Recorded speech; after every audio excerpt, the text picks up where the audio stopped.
Hindi talaga mapagkaila, sabaw pa lang ulam na. Maglagay muna ako ng kunting mantika sa kawali at iprito ko tong manok. Bali, papulahin lang natin o i-half cook para matanggal yung langsa talaga ng manok. Mas masarap talaga pagka medyo naprito siya at natanggal din yung sarili niyang mantika. Pagka brown yan, saka natin baliktarin. Antayin na rin maluto yung kabilang side o mag-brown. At saka tanggalin muna sa kawali at i-set aside.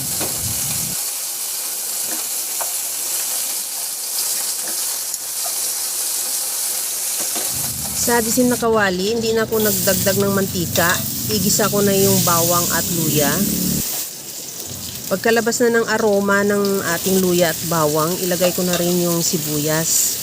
Ihalo lang din hanggang sa mag-translucent at ilagay ko na rin yung kamatis.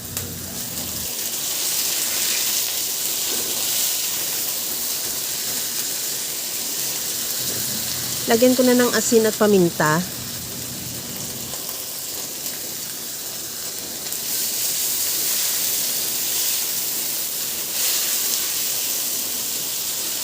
Okay na tong kamatis, ilagay ko na rin yung gabi. Isang pirasong gabi lang na hiniwa ko lang ng gayan yan, pa serving cut.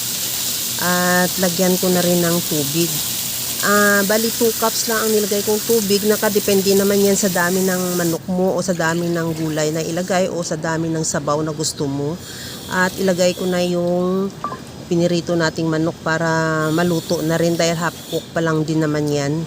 Takpan muna hanggang sa maluto yung gabi at yung manok. Isunod ko na rin ilagay yung talong, okra at yung siling green. At ilagay ko na rin yung pinaka-stem ng kangkong. Takpan ko ulit hanggang sa maluto lang din yung gulay. Sa puntong ito luto na yung ating gulay, maglagay na ako ng tamarind powder. Kahit anong pampaasim mo dyan na available, pwede. Pwede naman yung calamansi juice lang o kaya yung sampalok. Ilagay ko na yung dahon ng kangkong. Ihalo lang din hanggang sa maluto yung dahon ng kangkong since madali lang naman yan maluto. Kaya dahon na lang din naman. Isang kulo lang yan, okay na.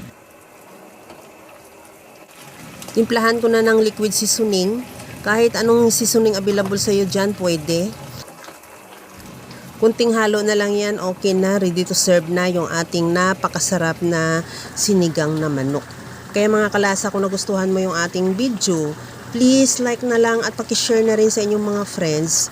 At kung bago ka pa lang sa aking channel, subscribe na at i-click mo na rin ang bell button para sa mga notification.